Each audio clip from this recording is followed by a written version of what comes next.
I guess I'll just cast Fireball again.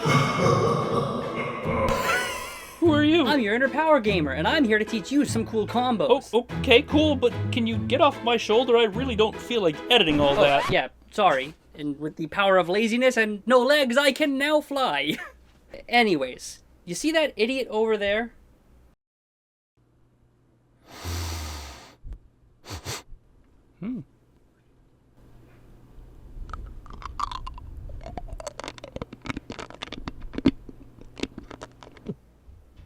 Yeah, what about him? Yeah, he just cast Web, and that is a great combo to use with Fireball. Yeah, well, I was about to cast Fireball, and then you showed up. Oh, you mean I wasted all this effort editing for nothing? It seems like it. Well, Welcome to 5 overpowered spell combos for D&D 5th edition. Before we begin, quick call out that some of these combos do require 2 casters for concentration purposes, so no angry comments about it, okay? I normally get like 5 a video. And now that I've properly set the expectations, let's take them and throw them out the window because this first combo you can pull off by yourself. This combo is something I call the Thunderous Sphere, and it's the combination of Flaming Sphere and Booming Blade. Booming Blade envelops your weapon with a thunderous energy. On a hit, you deal your weapon damage, and if that creature moves more than 5 feet until the end of your next turn, then they take an extra d8 of thunder damage. The damage also scales based on your total level, capping out at a maximum of 78 additional damage. Flaming Sphere, on the other hand, deals 2d6 fire damage to any creature that ends their turn within 5 feet of it.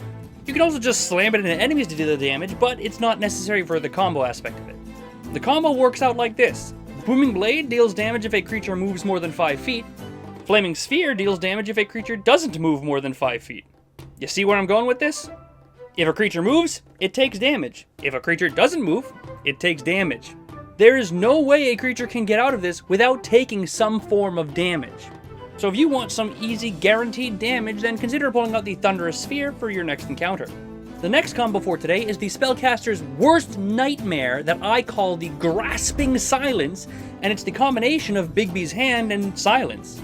Bigby's Hand creates a large arcane hand that you can use for one of 4 different purposes, either a clenched fist, a forceful hand, a grasping hand, or an interposing hand. For this combo, however, we're looking specifically at the grasping hand.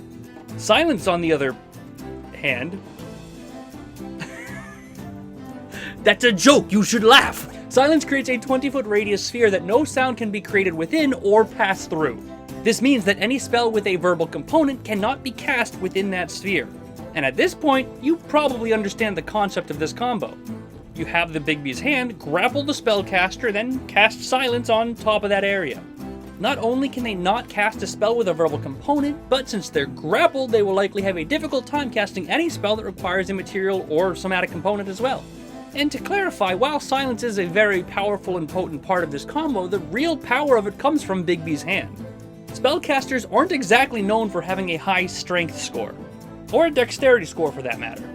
And it just so happens that grapple checks are contested athletics or acrobatics checks against the hand's insane strength of 26.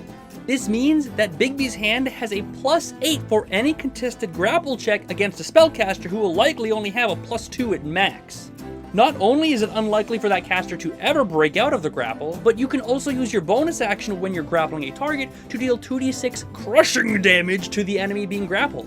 So with that in mind, this combo is incredibly powerful at taking out a single spellcasting enemy. So if you ever decide to go up against the likes of Vecna with his baby little noodle arms, then make sure you have the Grasping Silence in your back pocket in case you need it. For the third combo in today's list, we go back to one able to be used by yourself that I call the Fearful Frost, combining the spells Ray of Frost with Fear. Ray of Frost is a cantrip that's often overshadowed by other cantrips like Fireball or Eldritch Blast just because it deals slightly less damage. But that's a shame because it has a really unique feature that no other cantrip has. Whenever you hit a creature with a Ray of Frost, it decreases their movement speed until the start of your next turn by 10 feet. And while the damage from Ray of Frost is still a nice bonus, the effect we really want from it is the movement speed reduction. Fear, on the other hand, forces creatures in a 30-foot cone to make a wisdom saving throw or become feared. But if they remain feared on their turn, then they must take the dash action to run away from you. And the dash action effectively doubles their movement speed, so keep that in mind. So first, you cast Fear on one enemy, or multiple enemies, and force them to run away from you as fast as they can.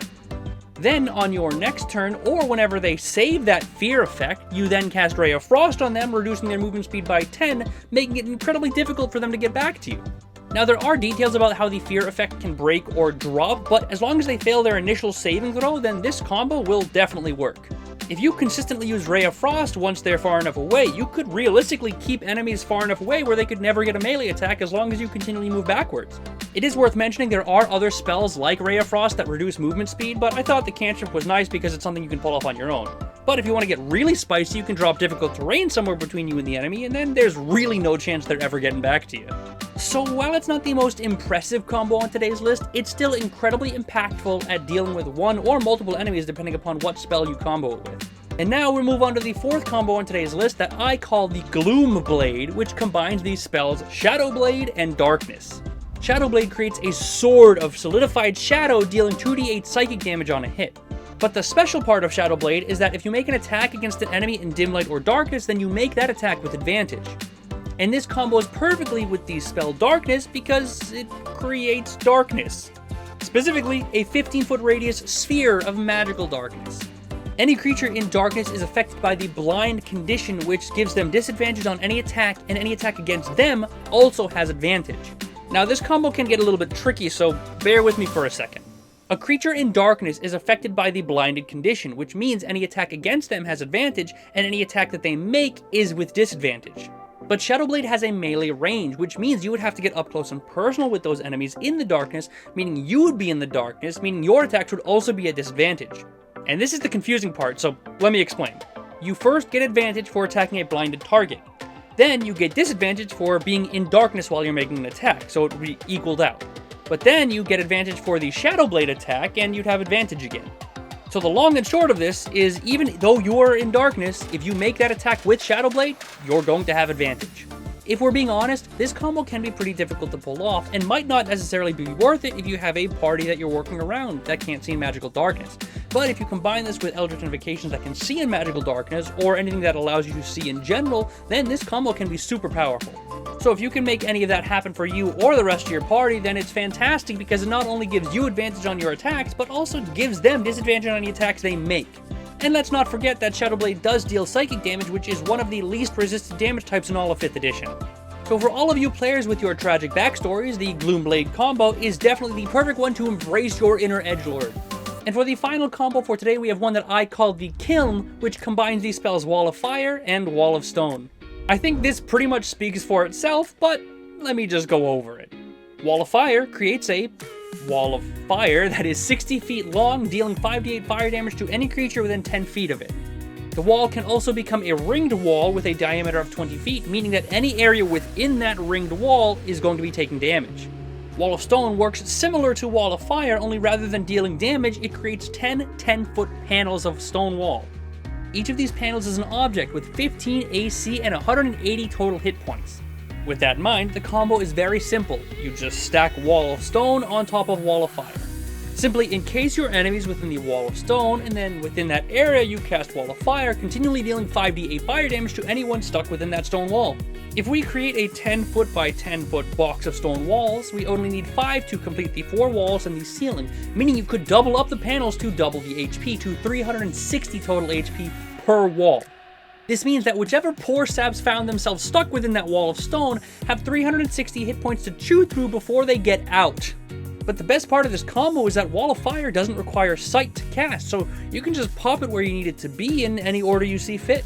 It is, however, worth mentioning that if you try to enclose enemies within a Wall of Stone, they do get a reaction to attempt to move out of it, but it does require a dex save, which they could definitely fail. If you use this on a group of enemies, it's pretty likely that at least some of them will fail, meaning you're going to get a lot of bang for your buck with this combo. Honestly, between Wall of Stone and Wall of Fire, they're both individually great spells, but when you put them together, they're just kind of bananas. And that does it for 5 super powerful combos for D&D 5th edition. If you're interested in some spell combos I've created, I have a whole playlist I've linked in the description below for you to check out. Also, if you have a favorite combo that I haven't mentioned, leave a comment below and let me know. I read every comment, almost always reply, and who knows, I might even feature your comment in the next video. Thank you very much for watching, I hope you enjoyed, and I'll see you on Friday.